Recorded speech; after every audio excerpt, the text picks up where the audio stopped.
Hello and welcome to Restoration Weekly, episode 3, where today we're going to be changing up the format a bit. This is a trial, so please leave your feedback in the comments and maybe subscribe if you enjoy. Anyway, on to our news of the week.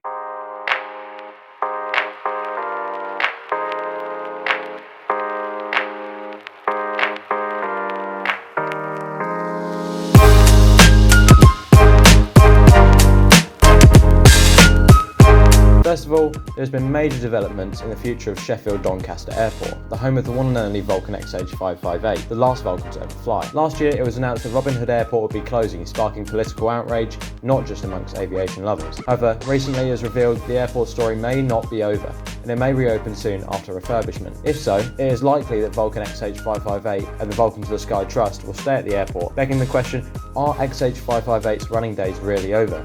I guess we'll have to see. And when we do, it'll be featured on an episode of Restoration Weekly. Next, a couple of months ago, it was announced that a Duxford Sea Fury, formerly of the Fighter Collection, was up for sale. However, it needed a little bit more than some TLC. Sea Fury T20 WG655 was a familiar face in vintage aviation, having been on the display circuit since the late 70s, and its rare two-seat configuration and silver and yellow paint scheme made it even more recognisable. Over the years, it spent time in many different continents. However, it settled at its spiritual home at IWM Duxford.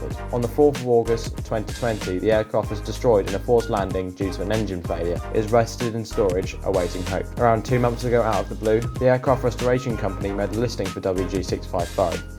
And after a while on sale, it finally was sold to an unknown buyer. Despite the current mystery buyer, I'm sure it won't be a mystery for too long. Hopefully, we'll be able to update you again on WG655's whereabouts soon, but in the meantime, we can just dream to see it in the skies again. Now, for our final news story this week. Britain's oldest flying airplane, Shuttleworth's Blackburn Type D from 1912, has recently regained its wings. After a lengthy repair process, replacing a cracked fuel union, recovering the wings and elevators, and replacing a wing warping cable, the aircraft is set to return to the Airshow circuit in 2024. Now, speaking of airshows, last weekend was Duxford's Battle of Britain Airshow. It set records for one of the largest airshow gatherings since the pandemic, with over 33,000 people witnessing amazing displays. From the double Spitfire versus Bution opener to the B-17 and Lancaster flypast, 2023's instalment was not one to miss. It also gave a chance to take a look closer at some of the ongoing restoration projects at Duxford, such as the Fighter Collection's Viewfighter and the wings of the aircraft restoration company's Firefly. On a side note, Duxford's Firefly has recently returned from RNAS Yeovilton's Fleet Air Arm Museum